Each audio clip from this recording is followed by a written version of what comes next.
ओम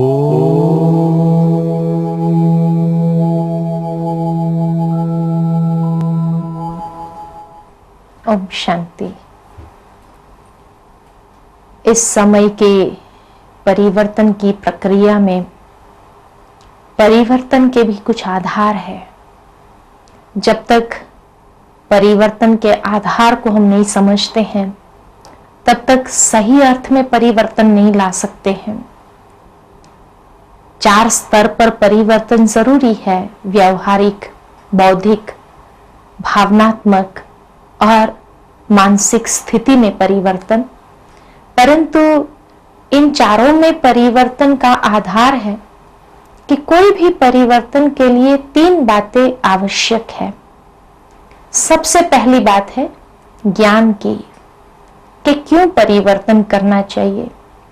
आज की दुनिया में किसी को भी अगर परिवर्तन करने लिए कहते हैं तो उसका सबसे पहला सवाल यही होता है कि क्यों मुझे परिवर्तन करना है, किस लिए करना है। उसे ज्ञान चाहिए, जानकारी चाहिए कि मुझे क्या परिवर्तन करना है और क्यों कहा गया है परिवर्तन करने के लिए। घर में एक छोटा बच्चा होता है, उस छोटे बच्चे को भी अगर ये कहें कि तुम अपने भाई के साथ खेल रहे हो, अगर वो कुछ कहता है तुम दे दो या तुम परिवर्तन हो जाओ, तो वो छोटा बच्चा भी पूछेगा कि मुझे परिवर्तन क्यों करना है, क्यों नहीं मेरे छोटे भाई को परिवर्तन करना है। उसको भी जानकारी चाहिए किस लिए परिवर्तन करना है, क्या परिवर्तन करना है। तो सबसे पहला आधार है ज्ञान। दूसरा आधार है परिवर्तन का इच्छा, डिजायर। जब तक इच्छा शक्ति नहीं है तब तक परिवर्तन हो नहीं सकता है। मुझे परिवर्तन करना भी है, ये इच्छा बहुत जरूरी है। तीसरा आधार है कला, किस विधि से परिवर्तन किया जाए। तो ये 3 बातें, ज्ञान यानी नॉलेज, डिजायर इच्छा और स्किल्स कला। ज्ञान हमें ये बताता है what to change, why to change. Desire ये है वांट टू चेंज और स्किल्स ये है हाउ टू चेंज। जब ये 3 चीज बराबर मात्रा में होती है तभी परिवर्तन संभव है। अगर कोई भी 2 चीज है, एक चीज की कमी है, तभी भी परिवर्तन यथार्थ रूप में नहीं होता है। मानो मुझे मालूम है मुझे क्यों करना है, मुझे मालूम है मुझे कैसे करना है, लेकिन मुझे करना ही नहीं है, इच्छा ही नहीं है, तो परिवर्तन हो ही नहीं सकता। मान लीजिए कि मुझे पता है मुझे क्यों करना है, क्या परिवर्तन करना है, मेरी इच्छा भी है परिवर्तन करने की, लेकिन कैसे करना है ये मुझे मालूम नहीं है, तो अभी भी परिवर्तन नहीं हो सकता है।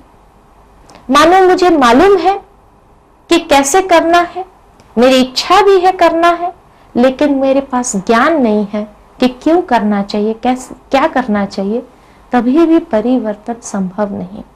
तो इसलिए परिवर्तन के लिए तीनों चीज बराबर मात्रा में आवश्यक है।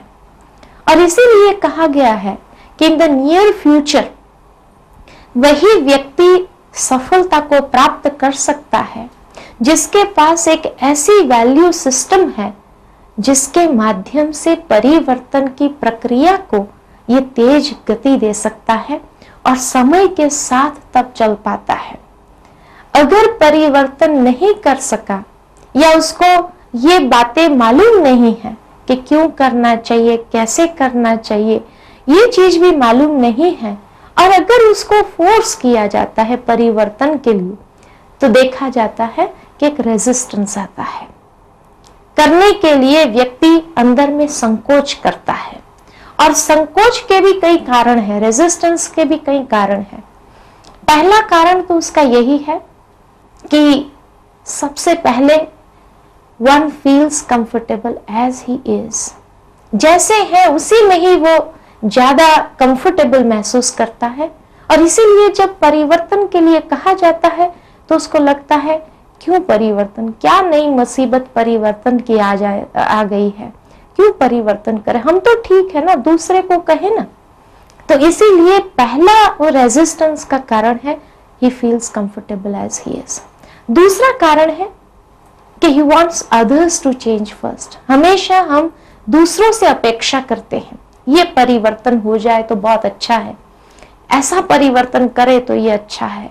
माना अपने आप को नहीं समझते हैं कि हमें परिवर्तन करना चाहिए, हम दूसरों से ही अपेक्षा रखते हैं कि ये अगर ठीक हो जाए तो सब ठीक हो जाएगा, घर में ये व्यक्ति अगर ठीक हो जाए तो सारा घर ठीक हो जाएगा, कार्य क्षेत्र पर अगर ये व्यक्ति ठीक हो जाए तो सारा डिपार्टमेंट या सारा कार्य ठीक चलेगा। तो दूसरों से हमेशा अपेक्षा रखते हैं। तीसरा कारण है कि या तो हमारे सामने भविष्य क्लियर नहीं है, इसलिए हमें एक रोल मॉडल चाहिए कि जिस रोल मॉडल को देखते हुए हम उसको फॉलो करें। किसी ने किया हो, वो सफल हुआ है और उसको देख करके हम करने के लिए तैयार हैं, क्योंकि फ्यूचर इज अनसर्टन। भविष्य हमारे सामने एकदम धुंधला है, क्लैरिटी नहीं है कैसे करना चाहिए। इसीलिए एक तो लैक ऑफ क्लैरिटी और uncertainty of the future state, कि क्या होगा उसके बाद, धुंधलापन होने कारण क्या उसका परिणाम निकल सकता है, ये हम अंदाज नहीं लगा सकते हैं। छठी बात है, या तो हम एडिक्शन में हैं कि कोई ना कोई प्रकार की आदतें पड़ी हुई है, कार्य करने की कई आदत होती है, रहने की कई आदत होती है, और इसीलिए अगर उस आदत से हमें कोई निकलने के लिए कहते हैं तो हमें बहुत कष्ट महसूस होता है। इसलिए कहा we live in an addictive society, कि होता है, चलता है, अरे कौन करता है, कैसे होता है, देखते हैं जो करने वाले होते हैं वो भी क्या करते हैं। ऐसे प्रकार के कई एडिक्शंस, कई प्रकार की आदतें हमें पड़ी हुई हैं, जिस कारण जैसे परिवर्तन चाहते हैं वैसे ला नहीं पाते हैं। और या तो परिवर्तन एक बहुत पेनफुल प्रोसेस है। परिवर्तन पेनफुल कब लगता है, दर्दनाक कब लगता है, कि जब ज्ञान तो है, कला भी मालूम है, लेकिन इच्छा नहीं है, इच्छा नहीं है परिवर्तन होने की, तो समय हमें जबरदस्ती परिवर्तन करता है। पहले इशारा देता है समय कि ये परिस्थिति, अलग अलग समस्याएं आती है, जिसके माध्यम से इशारा मिलता है परिवर्तन होना जरूरी है, ये समय की मांग है। लेकिन अगर उस हिसाब से हम परिवर्तन को प्रैक्टिकल नहीं कर पाए तो धीरे धीरे समय हमें मजबूर करता है, और जब समय मजबूर करता है और मेरी इच्छा है नहीं, तब वो दर्दनाक महसूस होता है। इसीलिए कहा जाता है कि आज की दुनिया में 5 प्रकार के लोग हैं। कौन से 5 प्रकार के लोग? और जो 5 प्रकार के लोग परिवर्तन की प्रक्रिया को अलग अलग ढंग से जीवन में लेते हैं तो उसकी रिजल्ट क्या होती है। सबसे पहले प्रकार के लोग हैं जो इग्नोर करते हैं, आवश्यकता को ही इग्नोर कर देते, क्या जरूरत है परिवर्तन होने की या करने की। तो उसका रिजल्ट क्या निकलता है कि वो लोग चेंजेस से क्रश हो जाते हैं, they are run over by the changes. परिवर्तन उसको मजबूर करता है और उसके लिए परिवर्तन दर्दनाक महसूस होता है कि जिसने आवश्यकता को इग्नोर कर दिया, जरूरत नहीं है, तो परिवर्तन उसको जबरदस्ती करता है। समय ऐसा उसके ऊपर जबरदस्ती लाता है कि इच्छा है नहीं, कला भी मालूम नहीं, फिर होना पड़ रहा है। दूसरे प्रकार के लोग हैं who accept the necessity, स्वीकार भी करते हैं आवश्यकता को, परंतु उनको भय है। भय किस बात का? पता नहीं हमारी पोजीशन चली जाएगी, हमारा अस्तित्व खत्म हो जाएगा, उन्हें कोई ना कोई प्रकार का भय है। तो उसका रिजल्ट क्या है?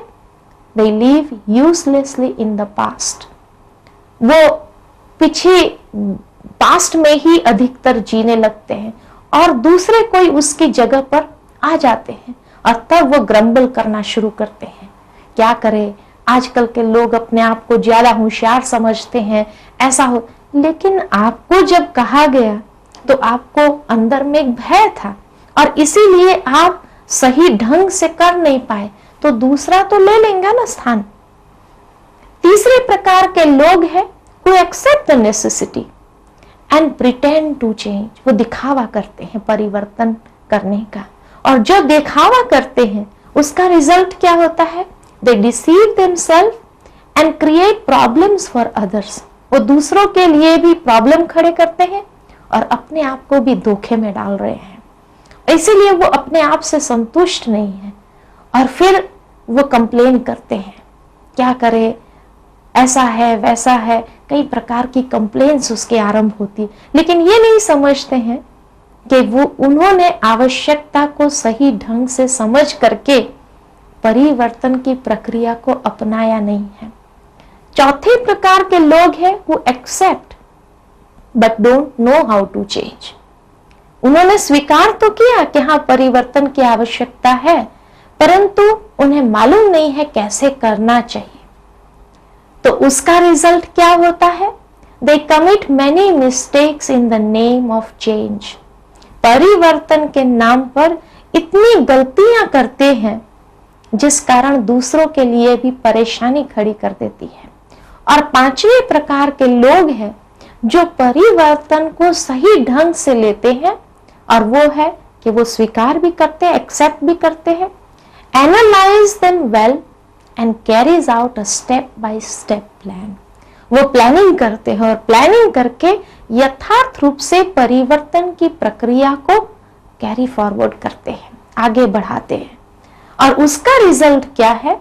दे सर्वाइव द चेंज। परिवर्तन के समय में वही टिक पाते हैं, and open the way for others also.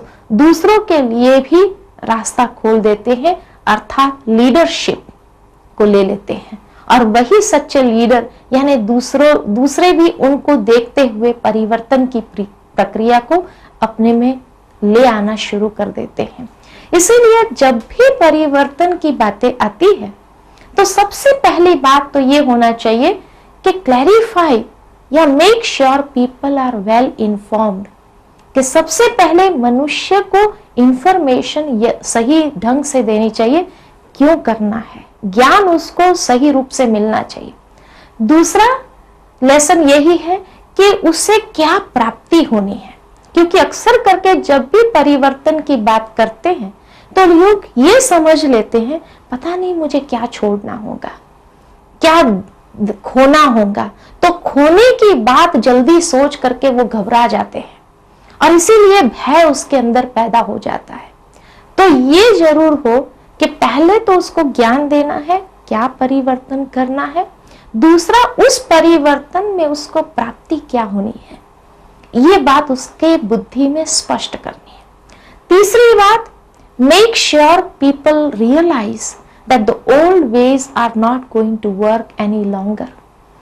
हर एक व्यक्ति को यह महसूस होना चाहिए कि पिछले आदत के आधार पर जो कर्म कर रहे हैं वो अभी इस समय में चलने वाला नहीं है, नहीं तो व्यक्ति खत्म हो जाएगा। क्योंकि आज की दुनिया है क्रिएटिविटी की, नवीनता की, हर व्यक्ति को हर क्षण नवीनता चाहिए, और अगर वह पुरानी चाल छोड़ता नहीं है तो उसके लिए परिवर्तन बहुत ही मुश्किल हो जाता है।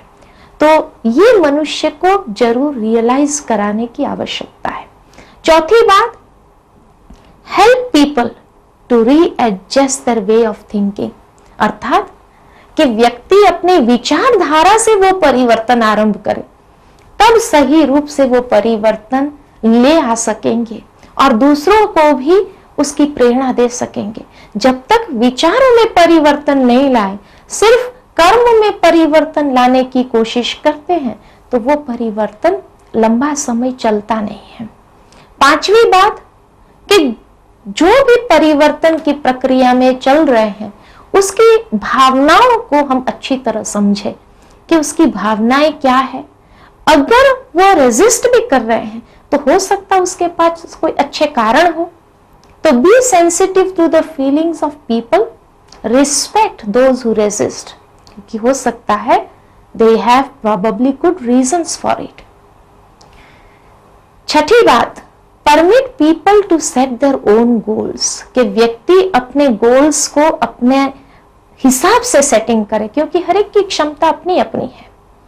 अगर कोई व्यक्ति की कम क्षमता है और उसको ज्यादा करने के लिए कहो तभी भी उसके लिए मुश्किल होता है। तो permit people to set their own goals. और सातवीं बात, don't try to change people, दूसरों को चेंज करने की कोशिश नहीं करो, अपने आप को करो। गिव देम द इंफॉर्मेशन, हाँ उसको ज्ञान दे, समझ दे कि आवश्यकता है परिवर्तन करने की, लेकिन करना न करना ये उसके ऊपर है। तो give them the information and the inspiration to change themselves, अपने आप वो परिवर्तन हो उसकी उसको प्रेरणा दे। बाकी किसी के ऊपर हम जबरदस्ती नहीं ला सकते हैं, और वो प्रेरणा देने के लिए यही बात को अपनाना पड़ता है जिसको हम कहते हैं एक चेंज फॉर्मूला। चेंज होने के लिए एक फॉर्मूला है, परिवर्तन की प्रक्रिया को प्रैक्टिकल लाने के लिए फॉर्मूला क्या है? तो फॉर्मूला है a plus B plus D, ये तीन x से ज्यादा होना चाहिए, तब चेंज प्रैक्टिकल हो सकता है। अब a का मतलब क्या है? a अर्थात acceptance of the need to change, के आवश्यकता को स्वीकार करना, एक्सेप्टेंस, ये बहुत जरूरी। अगर हम आवश्यकता को स्वीकार नहीं करते हैं तो परिवर्तन ही नहीं। बी का मतलब क्या है? बी अर्थात believe in the ability to succeed, आत्मविश्वास कि हाँ मैं कर सकूंगी या मैं कर सकूंगा और इसी विधि से मुझे जाना होगा, तब हो सकेगा। तो अपनी क्षमताओं में विश्वास रखना, आत्मविश्वास को डेवलप करना। और तीसरा है डी अर्थात desirability of the future state, भविष्य का जो परिणाम निकलेगा उसके प्रति भी आशावादी बनना, और इच्छा शक्ति हमारी इतनी पावरफुल हो। तो a plus B plus D ये x से ज्यादा होना चाहिए। x अर्थात कॉस्ट ऑफ चेंजिंग, कि जो हम समय लगाते हैं, साधन लगाते हैं, अपने सारी क्षमता लगाते हैं, जो भी बातें लगाते हैं उस परिवर्तन की प्रक्रिया के लिए, उन सब से ये A, B एंड D ज्यादा होना चाहिए, तब C यानी चेंज प्रैक्टिकल हो सकता है। तो देखा गया है कि कई बार कई लोग ऐसे समझते हैं कि परिवर्तन नहीं करना चाहते, ऐसे नहीं है, करना चाहते हैं, लेकिन कई बार उन्हें मालूम नहीं है। कौन सी बात मालूम नहीं है? जैसे सर्कस में देखते हैं ट्रेपेजिस होते हैं। ट्रेपेजिस माना एक व्यक्ति एक तरफ से आता है ऐसे झूल के, और दूसरी तरफ कुछ पकड़ने का होता है, दूसरी तरफ भी एक रॉड उसको दिया जाता है जिसको पकड़ लेता है, और फिर वो वापस इस तरह स्विंग होता है, सामने वाले रॉड को पकड़ लेता है। ये खेल सर्कस में दिखाते हैं। इस तरफ से आएगा इस तरफ का रॉड पकड़ेगा, इस तरफ से आएगा तो इस तरफ का रॉड पकड़ेगा। लेकिन मान लो कि ये इस तरफ से तो आया, लेकिन इस तरफ का रॉड सामने आया नहीं, और अगर ये रॉड भी छोड़ दे तो उसकी हालत क्या होगी? बीच में गिरने का। जब बीच में गिरेगा तो मर जाएगा। तो परिवर्तन होना चाहते नहीं, ऐसे नहीं है, लेकिन पुरानी चाल भी अगर छोड़ दे और नई बातों को एडॉप्ट करना आए नहीं तो उसकी हालत क्या हो जाएगी। इसीलिए नई बातों को इस तरह से हम अपना लें जिससे पुराने को छोड़ने के लिए कोई तकलीफ ना हो, और वो परिवर्तन भीतर से आरंभ करना पड़ेगा और कहीं से नहीं, क्योंकि बाहर से परिवर्तन तो होता ही रहता है। Change is a continuous process, बाह्य दुनिया के अंदर, बाह्य चीजों के अंदर, बाह्य वातावरण के अंदर, लेकिन उसके साथ साथ भीतरी परिवर्तन जरूरी है। तो वो परिवर्तन बाहर के परिवर्तन के साथ करने के लिए भीतर से आरंभ करना पड़ेगा। और भीतर से क्यों आरंभ करना है? तो देखा जाता है कि दो प्रकार के सर्कल्स हैं।